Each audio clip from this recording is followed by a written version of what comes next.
Halo semuanya, di video ini saya akan membahas mini riset dengan judul Dinamika Urbanisasi dan Pertumbuhan Penduduk di Kota Samarinda akibat Pembangunan Ibu Kota Negara atau IKN.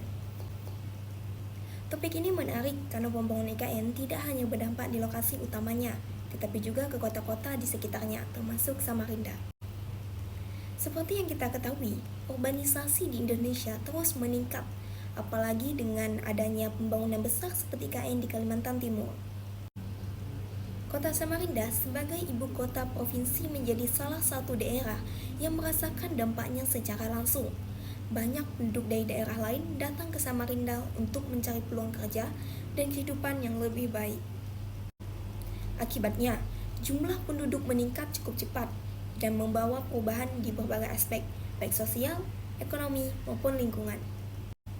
Penelitian ini bertujuan untuk memahami bagaimana urbanisasi terjadi di Samarinda, melihat dampak yang ditimbulkan, menganalisis dengan teori perkotaan, serta memberikan rekomendasi yang bisa diterapkan.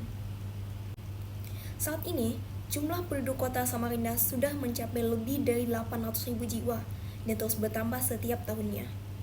Salah satu faktor utamanya adalah migrasi masuk akibat pembangunan IKN yang membuka banyak peluang ekonomi. Hal ini menjadikan Samarinda sebagai salah satu kota tujuan urbanisasi di Kalimantan Timur. Namun, urbanisasi yang cepat juga menimbulkan beberapa permasalahan. Pertama, munculnya permukiman informal atau kawasan kumuh, karena tidak semua pendatang mendapatkan tempat tinggal yang layak. Yang kedua, terjadi penurunan kualitas lingkungan seperti pencemaran air dan meningkatnya risiko banjir. Ketiga, adanya tekanan terhadap infrastruktur, misalnya jalan, transportasi, dan ruang terbuka hijau yang belum memadai. Dan yang terakhir, dampak sosial ekonomi, seperti meningkatnya kesenjangan dan banyaknya pekerja di sektor informal dengan pendapatan yang relatif rendah. Jadi, meskipun urbanisasi membawa peluang, tetap ada tantangan yang harus dihadapi.